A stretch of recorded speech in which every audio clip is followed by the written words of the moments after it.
Hello friends, स्वागत है आप सभी का ट्रेंडिंग जेके इन्फो में। आई होप आप सब लोग अच्छे होंगे और आपकी तैयारी बेहतर तरीके से चल रही होगी।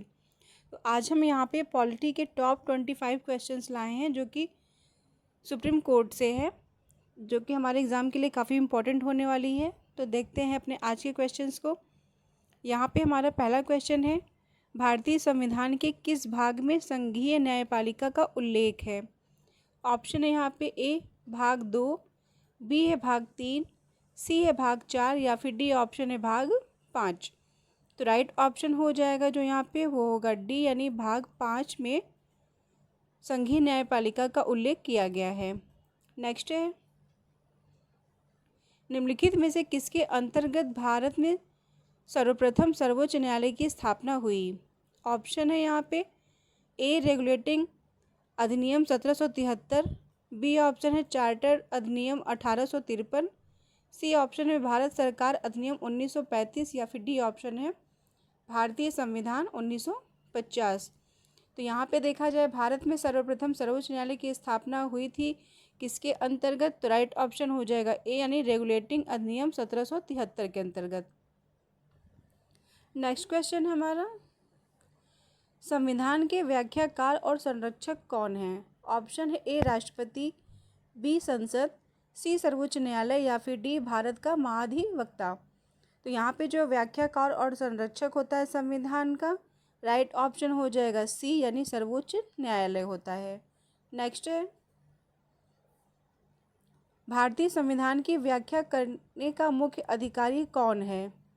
ऑप्शन है ए लोकसभा अध्यक्ष, बी है अटॉर्नी जनरल, सी राष्ट्रपति या फिर डी है सर्वोच्च न्यायालय।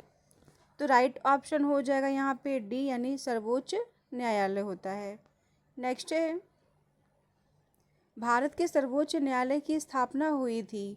ऑप्शन है यहाँ पे ए 1950 के संसद के एक अधिनियम द्वारा, बी ऑप्शन है भारतीय स्वाधीनता अधिनियम 1947 के अधीन, या फिर सी ऑप्शन है भारत सरकार अधिनियम 1935 के अधीन, या फिर डी ऑप्शन है भारतीय संविधान के द्वारा।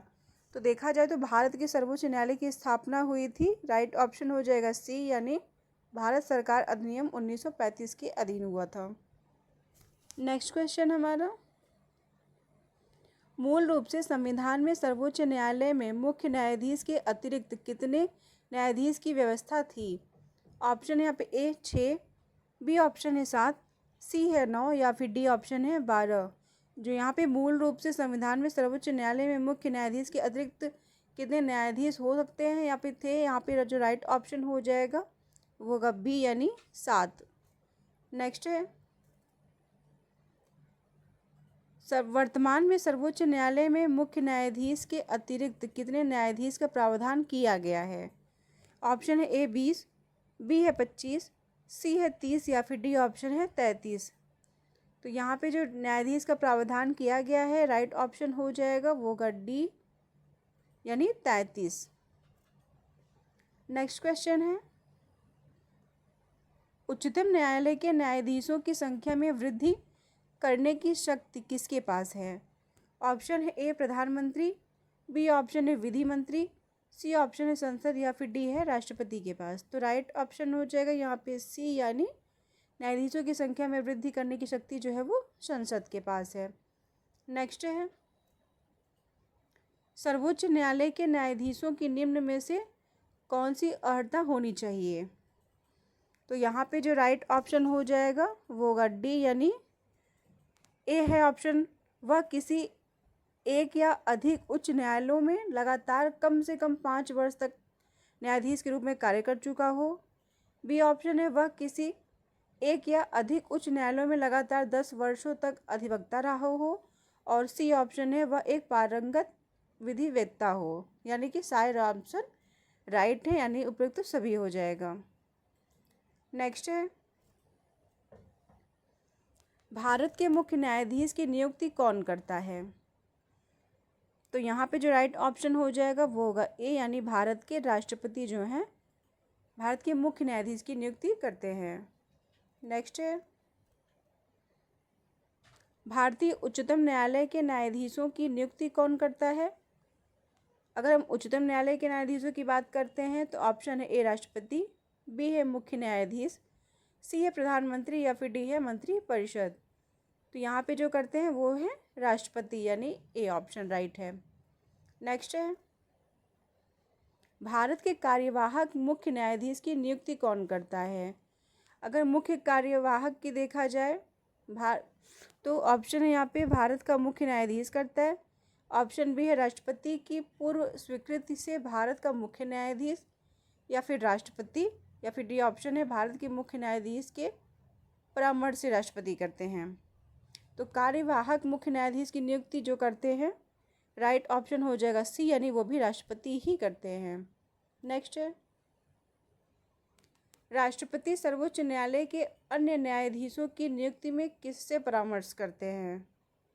ऑप्शन है ए सर्वोच्च न्यायालय के मुख्य न्यायाधीश से, बी है उच्च न्यायालय के मुख्य न्यायाधीश से, या फिर सी ऑप्शन है भारत के न्यायवादी से, या फिर डी ऑप्शन है भारत के विधि मंत्री से।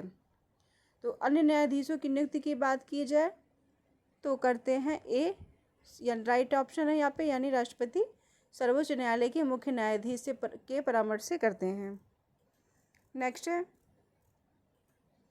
सर्वोच्च न्यायालय में तदर्थ न्यायाधीशों की नियुक्ति किस देश की न्याय प्रणाली से प्रेरित है? ऑप्शन है ए ऑस्ट्रेलिया, बी कनाडा, सी है संयुक्त राज्य अमेरिका, या फिर डी ऑप्शन है फ्रांस। तो यहाँ पे जो न्यायाधीशों की नियुक्ति की प्रणाली है वो लिया गया है, राइट ऑप्शन हो जाएगा डी, यानी कि फ्रांस से। नेक्स्ट है, भारतीय संविधान में तदर्थ न्यायाधीशों की नियुक्ति का प्रावधान है। ऑप्शन है सर्वोच्च न्यायालय में, उच्च न्यायालय में, या फिर ऑप्शन सी है जनपद एवं सत्र न्यायालय में, या फिर इनमें से सभी में। तो राइट ऑप्शन हो जाएगा इनमें से सभी में, डी ऑप्शन राइट है। नेक्स्ट है, सर्वोच्च न्यायालय में तदर्थ न्यायाधीश की नियुक्ति होती है जब, ऑप्शन है यहाँ पे ए 224 न्यायाधीश दीर्घकालीन अवकाश पर चले जाते हैं, ऑप्शन बी है स्थायी नियुक्ति के लिए कोई उपलब्ध नहीं होता, ऑप्शन सी है न्यायालय के समक्ष लंबित वादों में असाधारण वृद्धि होती है, या फिर ऑप्शन डी है न्यायालय के किसी सत्र के लिए न्यायाधीशों का कोरम नहीं होता है। तो यहाँ पे न्यायाधीश की नियुक्ति होती है तब होती है, राइट ऑप्शन हो जाएगा डी, यानी न्यायालय के किसी सत्र के लिए न्यायाधीशों का कोरम नहीं होता तब। नेक्स्ट है, सर्वोच्च न्यायालय में तदर्थ न्यायाधीशों की नियुक्ति कौन कर सकता है? यहाँ पे जो राइट आंसर हो जाएगा वो होगा डी, यानी राष्ट्रपति की अनुमति प्राप्त कर सर्वोच्च न्यायालय का मुख्य न्यायाधीश जो है वो सर्वोच्च न्यायालय में तदर्थ न्यायाधीशों की नियुक्ति कर सकता है। नेक्स्ट क्वेश्चन हमारा, सर्वोच्च न्यायालय में न्यायाधीश नियुक्त होने के लिए व्यक्ति को कम से कम कितने वर्ष उच्च न्यायालय का एडवोकेट होना चाहिए? ऑप्शन है ए 20 वर्ष, बी 10 वर्ष, सी है 8 वर्ष, या फिर डी ऑप्शन है 25 वर्ष। तो यहाँ पे जो राइट आंसर हो जाएगा वो होगा बी, यानी 10 वर्ष जो है वो उच्च न्यायालय का एडवोकेट वो होना चाहिए। नेक्स्ट है, उच्चतम न्यायालय के मुख्य न्यायाधीश कितने वर्ष की आयु तक पदधारी रहते हैं? ऑप्शन है ए 65 वर्ष, बी 60 वर्ष, सी 62 वर्ष, या फिर डी ऑप्शन है 58 वर्ष। तो राइट ऑप्शन हो जाएगा यहाँ पे ए, यानी 65 वर्ष की आयु तक। नेक्स्ट क्वेश्चन है, उच्चतम न्यायालय के न्यायाधीशों की सेवानिवृत्ति की आयु है। ऑप्शन है ए 65 वर्ष, बी 55 वर्ष, सी 60 वर्ष, या फिर डी 58 वर्ष। तो जो उच्चतम न्यायालय में होता है वो होता है 65 वर्ष तक, ये भी होता है, यानी ऑप्शन ए राइट है। नेक्स्ट है, सर्वोच्च न्यायालय का न्यायाधीश कितनी आयु तक कार्यरत रहता है? ऑप्शन है ए 56 वर्ष, बी 58 वर्ष, सी 60 वर्ष, या फिर डी इनमें से कोई नहीं। तो अगर हम सर्वोच्च न्यायालय के न्यायाधीश की आयु देखा जाए कार्यरत, तो राइट ऑप्शन हो जाएगा डी, यानी इसमें से कोई ऑप्शन राइट नहीं है। नेक्स्ट है, सर्वोच्च न्यायालय के न्यायाधीशों को उसके पद से केवल किन प्रमाणित आधारों पर हटाया जा सकता है। ऑप्शन है या फिर कदाचार, दूसरा ऑप्शन है उपयुक्त दोनों, असमर्थता, या फिर उपयुक्त में से कोई नहीं। तो यहाँ पे जो राइट ऑप्शन हो जाएगा वो होगा कदाचार और असमर्थता, यानी दोनों राइट होगा, तभी इनको हटाया जा सकता है। नेक्स्ट है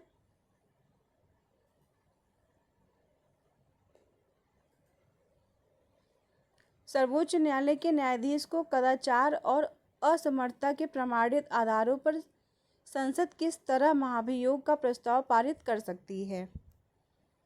तो यहाँ पे जो राइट ऑप्शन हो जाएगा वो होगा सी, यानी संसद के दोनों सदनों द्वारा अलग अलग अपने कुल सदस्यों की संख्या के बहुमत तथा उपस्थित एवं मतदान करने वाले सदस्यों के 2/3 बहुमत प्रस्ताव द्वारा। नेक्स्ट है सर्वोच्च न्यायालय के न्यायाधीश के विरुद्ध महाभियोग का प्रस्ताव पारित हो जाने पर पदच्युत का आदेश कौन जारी कर सकता है। ऑप्शन है सर्वोच्च न्यायालय का मुख्य न्यायाधीश, राष्ट्रपति, लोकसभा अध्यक्ष, या फिर मंत्रिपरिषद। तो यहाँ पे जो राइट आंसर हो जाएगा इसका वो होगा बी, यानी राष्ट्रपति। नेक्स्ट एंड लास्ट क्वेश्चन है उच्चतम न्यायालय के पहले न्यायाधीश का नाम बताइए जिनके खिलाफ स्वतंत्र भारत में संसद में महाभियोग का प्रस्ताव पेश किया गया था। तो इसका आंसर आप लोग कमेंट बताइएगा। आई होप आप लोग को वीडियो अच्छा लगा हो तो लाइक, सब्सक्राइब एंड शेयर ज़रूर करें। मिलते हैं नेक्स्ट वीडियो में। Thank you.